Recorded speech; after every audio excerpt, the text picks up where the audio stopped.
are you worried that your baby has a flat head? And you've probably had other people comment, and you've had a look and you compared your baby to all the other babies, and you come to the conclusion there's something wrong. Now, in the first year, particularly from the time your baby's born, they spend a lot of time sleeping. And a lot of it is due to the gravity and how they sleep. You will find that throughout Australasia, North America, elsewhere in the world, and Europe, babies are required and advised to sleep on their backs. It's called the Back to Sleep campaign. It has the least incidence of sudden infant death syndrome. And for some reason in South Africa, babies are advised to lie on their sides. I've never been able to work it out.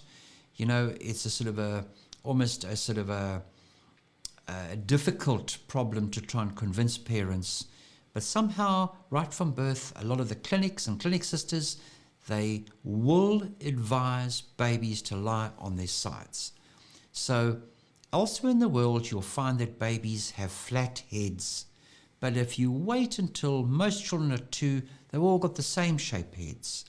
Lying on the back is the safest position, but as a result, it causes a little bit of a flatness on the back because of gravity. Children spend a lot of time sleeping. And when they get to the age of about 3 to 4 months, they start to roll. And that is when they can start to overcome gravity. When they start to lift their head up, turn over, that is when that flatness tends to disappear with time. There's a very rare condition called cranial synostosis, where a child is born where there's fusion of the sutures or the joints or the expansion joints of the skull. The skull's got about 6 kind of expansion joints to accommodate the brain growth in that first 2.5 years. So often if those bones are fused, it can lead to a funny shape to the head. But generally it's nothing to stress about. It's not going to squash the brain. It's got nothing to do with an abnormal brain. There's some very rare conditions where children have an underdeveloped cerebellum, the little brain at the back, which can make the back of the head look a bit flat. And then, of course, if a child sleeps on their sides, they can have, if they are only allowed to sleep on one side, and often I find this where parents have a child in a little cot next to them when the baby is still being fed and in their room. If the baby is kind of opposite a parent at the head end and they're facing the parent, they lie just on the one side. And as a result, they have one flat side and one round side, almost like a fried egg. So if your child is going to sleep on the side, you've got to alternate them, almost like you're changing the chops on the braai. You've got to kind of give them a chance to one side and the other. Each feed, turn them around so that they don't have one's flat side and one round side.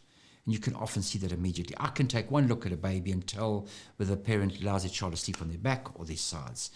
In South Africa, for some reason, they lie on their sides, and it's what we call a boat-shaped head, almost like a canoe. The baby's head is not flat from the side. It is kind of like more elongated, and it's called scaphocephaly rather than plagiocephaly. The medical term for flathead is plagiocephaly, a bit of a flat kop, and a boat-shaped or canoe-shaped head called scaphocephalic. They sleep on their sides. At the end of the day, the shape of the head is not going to damage your child. Children all have the same shaped heads around about the age of 2. So it's nothing to really stress about. If there's asymmetry, one side's different to the other, that's another story. And, if there's any concern, make sure you get somebody to have a look at it. We don't just x-ray babies' heads, we carefully examine them. Because remember, x-rays cause radiation to the skull. That's something you don't want to do unnecessarily. So I hope that sort of clears up what is a flat head.